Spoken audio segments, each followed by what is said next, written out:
7.5 करोड़ युवाओं को paper leak से नुकसान हुआ है।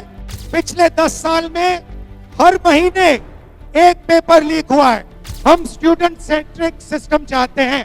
रैंडमाइजेशन और टेक्नोलॉजी के माध्यम से हम पेपर लीक को एलिमिनेट कर सकते हैं। शिक्षा की इंस्टीट्यूशंस पर किसी भी पॉलिटिकल पार्टी का या संगठन का कब्जा नहीं होना चाहिए, और अगर कोई पेपर लीक करे तो एकदम कन्विक्शन होना चाहिए, पनिशमेंट होनी चाहिए। जो दर्द आपको हो रहा है ये हमेशा के लिए बंद हो जाए और हमारे एजुकेशन सिस्टम में, टेस्टिंग सिस्टम में फेयरनेस आ जाए। मेरी बेटी आज मेरे याद नहीं है तो वो ना हो ऐसा। सर आप संसद में आवाज उठाइए और ये न्याय दिलाइए सबको।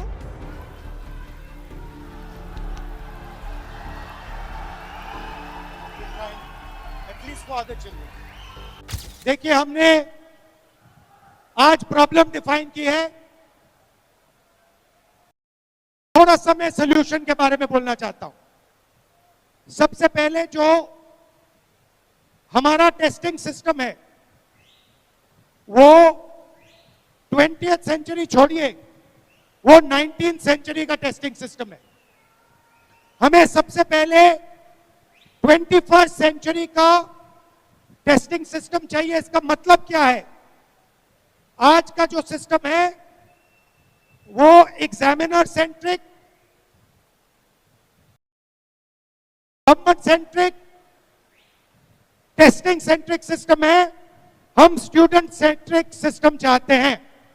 जो टेस्टिंग सिस्टम बने आपके लिए बने, फ्लेक्सिबल सिस्टम हो, आपके लिए बने, आपके इंटरेस्ट का सिस्टम हो, सिक्योर क्वेश्चन बैंक हो और रैंडमाइज्ड क्वेश्चन पेपर हो।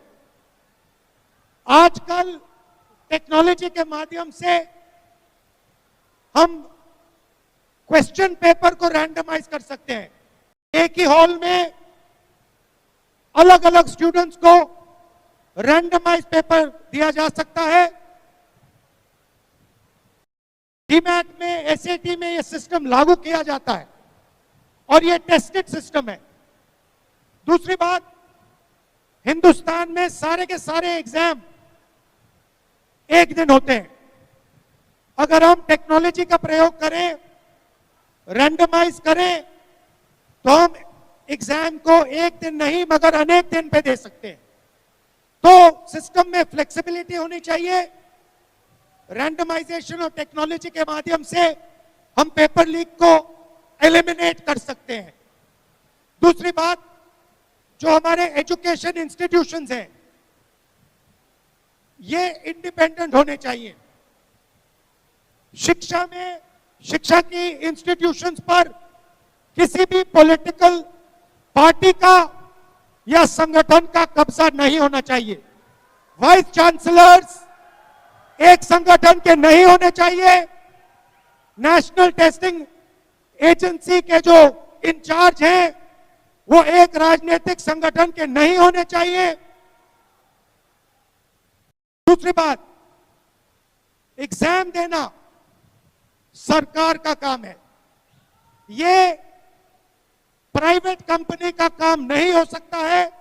प्राइवेट कंपनी के पास प्रॉफिट मोटिव होता है, वो सब चीज से पैसा बनाना चाहते हैं और एग्जामिनेशन का देने का काम उनका नहीं होना चाहिए, सरकार का होना चाहिए। और अगर कोई पेपर लीक करे तो एकदम कन्विक्शन होना चाहिए, पनिशमेंट होनी चाहिए। फाइनली, पेपर लीक होता है तो स्टूडेंट्स की प्रोटेक्शन होनी चाहिए। अभी आपने उदाहरण सुना कि इनकी बेटी ने सुसाइड किया और एक चिट्ठी तक नहीं गई, एक अपॉलॉजी तक नहीं गई कि देखिए हमारी गलती से आपको इतना दुख हुआ, इतना दर्द हुआ। तो स्टूडेंट्स को प्रोटेक्शन मिलनी चाहिए, इमीडिएट री एग्जामिनेशन होना चाहिए और स्टूडेंट्स को जो नुकसान हुआ है उसके लिए कॉम्पनसेशन मिलनी चाहिए। तो ये हमारे सजेशंस हैं। ये काम किया जा सकता है, ये कोई बड़ा काम नहीं है। आज की टेक्नोलॉजी के साथ, रैंडमाइजेशन के साथ हम ये काम आसानी से कर सकते हैं और मैं चाहता हूं कि जल्दी से जल्दी ये काम हिंदुस्तान में आपके साथ मिलकर किया जाए कि ये जो दुख हो रहा है, जो दर्द आपको हो रहा है, ये हमेशा के लिए बंद हो जाए और हमारे एजुकेशन सिस्टम में, टेस्टिंग सिस्टम में फेयरनेस आ जाए। एक रास्ता 8 घंटा 5 साल के लिए मेहनत करनी पड़ेगी और दूसरा रास्ता पेपर लीक वाला रास्ता। सचमुच में एक रास्ता नहीं है, सचमुच में 2 रास्ते हैं और आप सब ये जानते हो, जानते हो, जानते हो। एक रास्ता ईमानदारी का रास्ता, मेहनत का रास्ता। इस पे आपको फाइनेंशियल कॉस्ट सहनी पड़ेगी, फैमिली प्रेशर लगेगा, इस पे आपको एज लिमिट आएगा, इसके लिए आपको 8 घंटा 5 साल के लिए मेहनत करनी पड़ेगी। और दूसरा रास्ता, अगर आपके पास पैसा है, अगर आप भ्रष्ट हो, अगर आप ईमानदार नहीं हो और अगर आप चोरी करके इस दरवाजे से निकलना चाहते हो, तो एक दूसरा छुपा हुआ रास्ता है, पेपर लीक वाला रास्ता। इस रास्ते में अगर आपको इस रास्ते पे चलना है, पहला क्वालिफिकेशन, आपके माता पिता मिडिल क्लास या गरीब नहीं हो सकते। दूसरा क्वालिफिकेशन, आपको ईमानदारी से काम नहीं करना। अगर आपको बेईमानी करनी है तो आप ये रास्ता चुन सकते हो। अब 99.9% लोग, हमारे जो स्टूडेंट्स हैं वो ईमानदार हैं, वो इस रास्ते पे नहीं चलते हैं, मगर 1% लोग सिस्टम का प्रयोग करके इस रास्ता का यूज करते हैं और बाकी सारे के सारे युवाओं को नुकसान होता है। ये जो पेपर लीक है ये बढ़ता जा रहा है।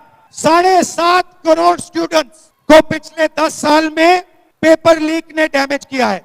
नंबर फिर से सुन लीजिए, 7.5 करोड़ युवाओं को पेपर लीक से नुकसान हुआ है। 152 लीक्स हुई हैं। 152 लीक मतलब पिछले 10 साल में हर महीने एक पेपर लीक हुआ है। और रियलिटी है कि कन्विक्शन रेट 0। इस काम के लिए एक भी व्यक्ति जेल में नहीं गया है, एक व्यक्ति को सजा नहीं मिली है। सर को यही बोलना चाहता हूं कि सर ये शिक्षा प्रणाली जो भी है इसको थोड़ा सरल बनाइए। जो आज मेरी बेटी के साथ हुआ, मेरे साथ जो हुआ, वो किसी दूसरे के साथ ना हो। मेरी बेटी आज मेरे याद नहीं है तो वो ना हो ऐसा। सर आप संसद में आवाज उठाइए और ये न्याय दिलाइए सबको, ऐसा किसी बच्चे के साथ ना हो। मैं बस यही आपसे विनती करता हूं सर।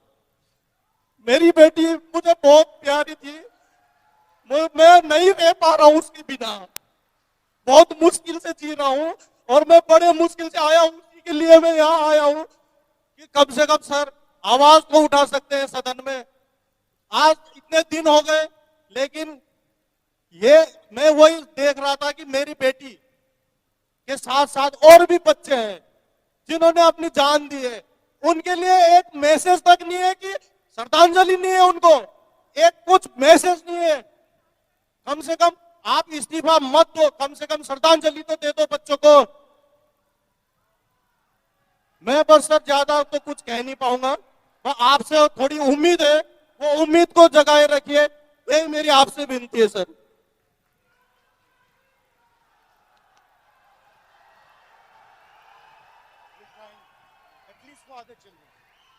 तो 4 तरीके के आपके सामने अन्याय हो रहे हैं, 4 अन्याय हो रहे हैं। पहला अन्याय, शिक्षा की कॉस्ट 9 लाख रुपए। दूसरा अन्याय, 5 दरवाजों में से 4 दरवाजे बंद। तीसरा अन्याय, 150 बच्चों में से सिर्फ एक लड़का या लड़की सफलता प्राप्त कर सकते हैं। और फाइनल और सबसे गंदा अन्याय, पेपर लीक का अन्याय, ये सच कि एक रास्ता नहीं है, दो रास्ते हैं। आज का हमारा जो डिस्कशन है वो इस सवाल पर है, पेपर लीक पर है। पेपर लीक कैसे होता है, कौन करता है और प्रपोज सॉल्यूशंस क्या हो सकते हैं।